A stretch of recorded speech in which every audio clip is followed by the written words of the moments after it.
asalaamaaleykum waa SM Actualité nuyu naa leen baax di leen ziar di leen jox seen wàcc waaye di leen wax ni na mën na leen bàyyi yéen a ngi si jàmm di nuyu waa kër gi yëpp di leen jox seen wàcc waaye di leen ñaanal jàmm di ko sàkku si yéen di nuyu mbokk yëpp di leen ziar di wax ni nag namoon nañ leen trop nag si tey rek nag si tey jamono rek mënu fi téye ba léegi waaye daal ñoo ngi ziar ñëpp wallaahi.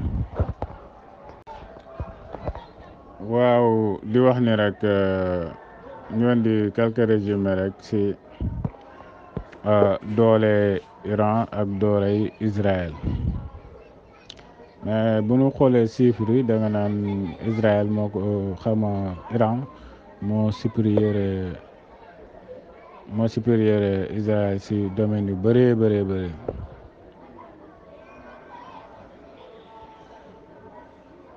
neen actuellement nii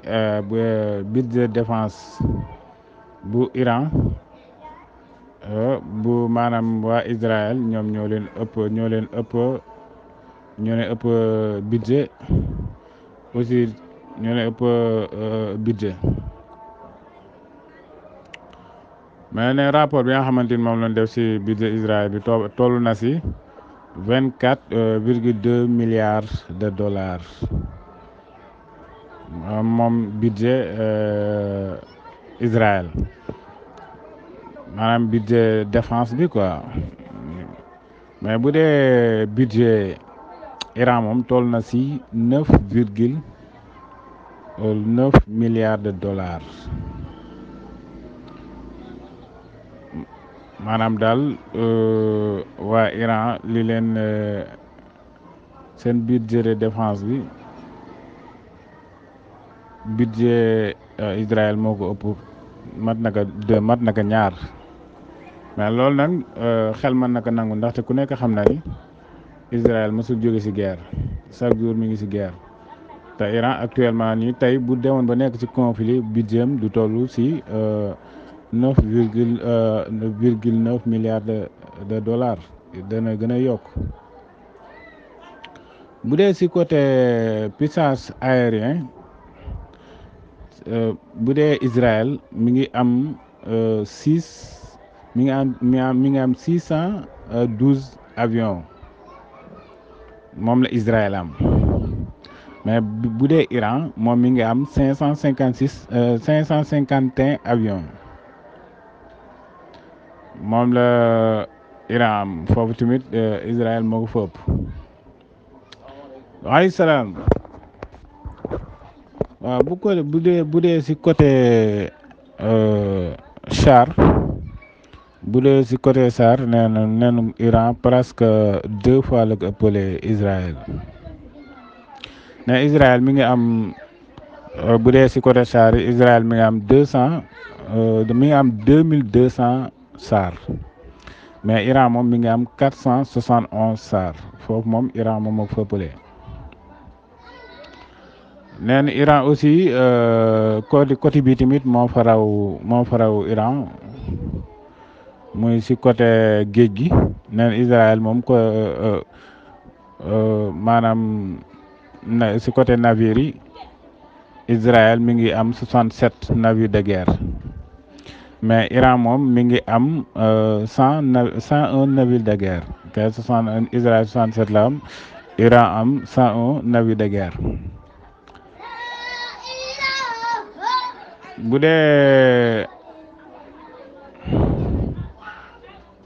bu dee si côté véhicule blindé neenu Israël mi ngi am 43 000 véhicules blindés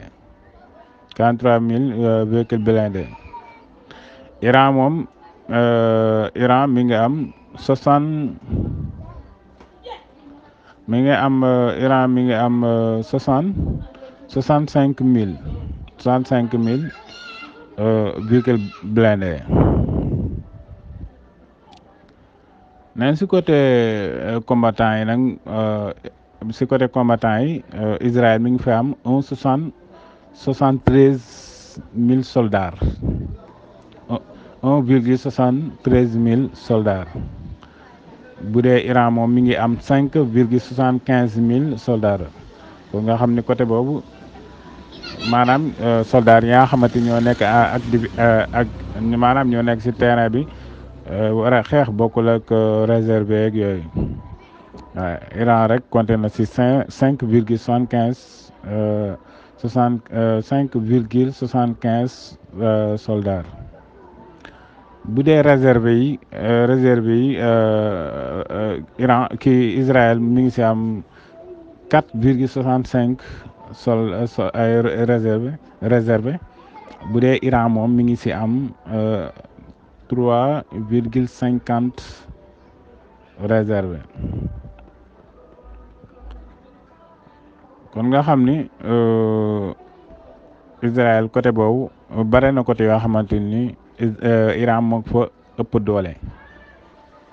mais ku nekk xam na ni Israël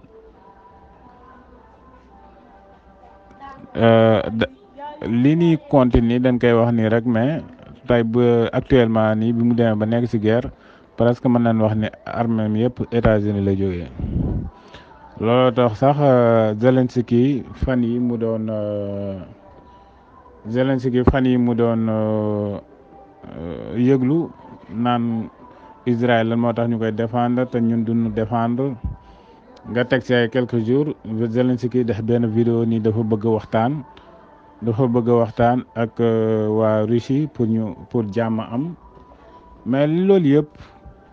yëpp man bi ma ko déggee tamit gis naa ni Zelensky loolu nekkul lu mu gëm maanaam moom armée bi mu yor pour européens yi occidentaux yi wala OTAN gestu ko mooy damay waxtaan pour jàmmam ànd man ak Russie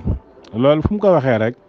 da ngay gis waa OTAN ak occidentaux yi commencé li tax mu doon wax loolu nii dafa bëgg waxtaan pour jàmm loolu la bëggoon te actuellement ni am na ka ndaxte démb rek def nañ benn vidéoconférence boo xamante ni nii moom ak waa OTAN dig nañ ko ni dinañ ko jox ay système de défense ba si John Stoltenberg moom wax na lu mel noonu nee na dina jël si système de défense yu OTAN yi yóbbu ko Ukraine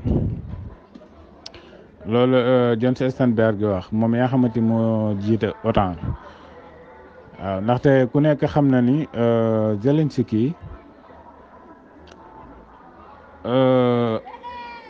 moom ni ma ko gisee nekkul koo xamante ni dina nangu xanaa mu dee ñu rey ko mais gëw ma ni dina nangu. gëw ma ni daal actuellement nii dina waxtaan ak waa Russie xanaa ñu rey ko waaye waxtaan pour ni jàmm am léegi Russie jëlal lee man ma toog jël yi loolu moom gëw ma ni Zelensky dina ko mas a nangu waaw ba tax na comme ni ma ko waxee rek jamono yooyu bi mu bëggee gars yi gestu ko wax na ba tudd ni sommet bi nga xamante ni mooy am Suisse occasion la. waaw ba tey li ñu waxoon ni dinañ ko résumé bokk nañ si mooy que ni Emmanuel Macron ku nekk xam na ni fan yi passé sommet OTAN amoon na démb si laa doon waxee Zelensky ni comme li mu doon kii noonu léegi Macron moom dafa jël parole ni ñun waa européens yi ñun dañu war a jóge suñu ragal gi nu nekk ndaxte victoire Russie mooy suñu commencement wu insécurité ñoom waa Europe ba tax na nee nañ moom mënul comprendre ni Russie maanaam Russie budget toll ci 100 milliards de dollars ñoom seen budget ñoom européen toll ci 400 milliards de dollars ba pare ñuy ragal Russie ndaxte nee na lii différence bu yaatu la bi mu waxee loolu dafa ni imagine Russie budget toll ci 100 milliards de dollars ñun ñu toll ci 400 milliards de dollars ba pare di ragal Russie lan moo tax loolu lan moo tax ñuy ragal Russie ndaxte loolu différence boobu dafa yaatu. nee na ba après si la wax ni man daal budget bi ni mu différent ni mu kiwee moom daal comprendre quoi la moo tax ñun ñuy ragal ñun ñuy ragal quoi ni ñoom waa européens yi ak ñoom maam collègue am yi dañu war a dem ci maanaam affronter ak Poutine moom Macron loolu wax ci sommet OTAN bi nga xam doon na am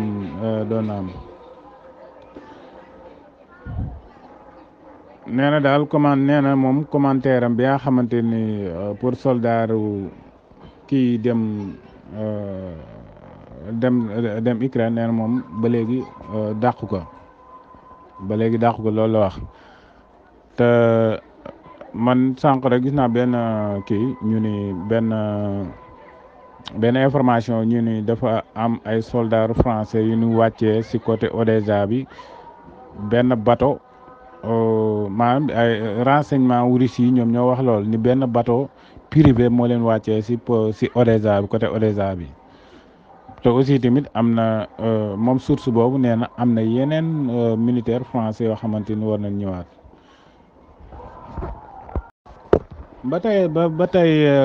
bokk na ci Zelensky li nga xamante ni demandé nag waa OTAN mooy sommet OTAN bi nga xamante ni amoon na moom Zelensky demandé na ni maanaam ñu jox ko 7 patriotes anti aérien ñaan loolu lay laaj ak ñu jox ko également ay système de défense plusieurs ak munitions yu bëre surtout obi artillerie moom bëri na lim koy tudd d'ailleurs am na benn usine boo xamante ni sax fan yi passé foofu sa États-Unis usine boobu dafay liggéey lu jëm si wàllu artillerie maanaam obi yooyu lay liggéey neen daal usine bi dafa jékki-jékki tàkk ba gars yi ni lii de mooy que ni lii li muy tekki mooy que ni waa États-Unis dañ bëgg a wax ni sawaay yow daal maanaam Zelensky yow daal mënuñu si yow dara obi yooyu ngay wax mënuñu la ko jox ndax tey saa yi sunu usine baa ngi nii tàkk loolu daal la journal bi wax bu bàyyi xaw ma nag mais nag bu ngeen fàttali ko ñoom européens yi avant Zelensky di dugg ci guerre bi Joseph Borrell sax moo wax loolu moom nee na waa OTAN dañ ko diggoon ni dinañ ko jox 100 patriotes 100 patriotes lañ ko diggoon te nee na moom 7 la ci jotagum ba ni gars yi war na def effort pour yokkaat actuellement nii moom mi ngi laajaat 7 ci sommet bi nga xamante ne amoon na démb.